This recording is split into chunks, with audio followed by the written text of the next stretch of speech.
वर्षा पागरे पाल छतु को एमती आलू पियाज रसुण देखी भाजतु बहुत ही बढ़िया लगे।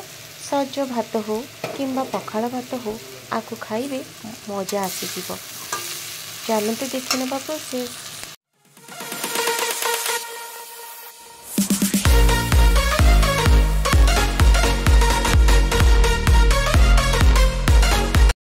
नमस्कार, जय जगन्नाथ। मु ममता स्वागत करुच्ची आपण मानक मो चैनल ओडिया घर चलणी को। आज मु आपण मानक सहित सिंपल टेस्टी आइटम टी जहाँकि पालू छतुरे आम बनइबा बहुत ही सहज। ये छतु को मुझे काटी नहीं पानी रे देके टिके हाफ चमच हलदी गुंड देके किछि समय भिजे करी रखिबा। आ गोटे जगह को चिपुड़ी की काढ़ीदबा कहीं एक्स्ट्रा पानी सब बाहरी जीव। छतुटा आमर भल भाव भाजी हम। ये देखो गोटे प्लेट रे मुई छतु सब को भल भाव चिपुड़ी की रखीदेवी।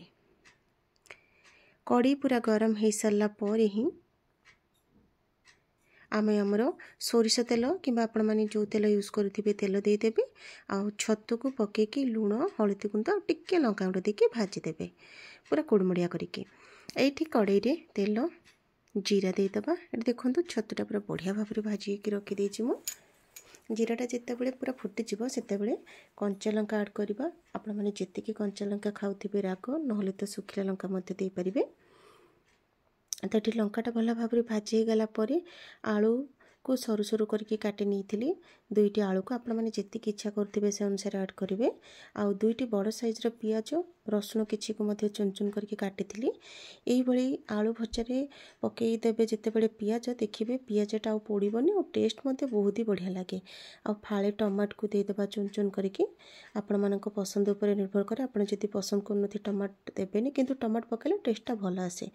तो कभर करदेबा लुण हलदी गुंड देकी। ये देखु आलूटा आमर हो गलानी। तो आउटे रोस्ट करके भाजी नवा। भाजी सारा पर ये छतु को अलग भाजी कर रखी ये देदेबा। दे सारापर आपको लो टू मीडियम हिट रे ही आम भल भाव कुक करनवा। ये देखु आमर ये छतु आलू भजा बहुत ही बढ़िया भाव हो। पखाल भात हो कि गरम भात सहित आपको सर्व करें बहुत ही टेस्टी लगे। साधारणतः छतु भाजवा समय छतु आलू जदि आपण मैंने मिसेकी भाजी दियंती तो से छतु भजाटा भल लगे। अलग अलग करके भाजतु बहुत ही बढ़िया लगे। आउ टिके यूनिक मध्य लगिबो। जेहेतु ये रसुण को मुझे आ फुटण पड़ी आमर ये भजाटा पूरा बढ़िया ही लगिबो। थरुटे ट्राए न कले आपण मैंने जानी पारिबे नहीं।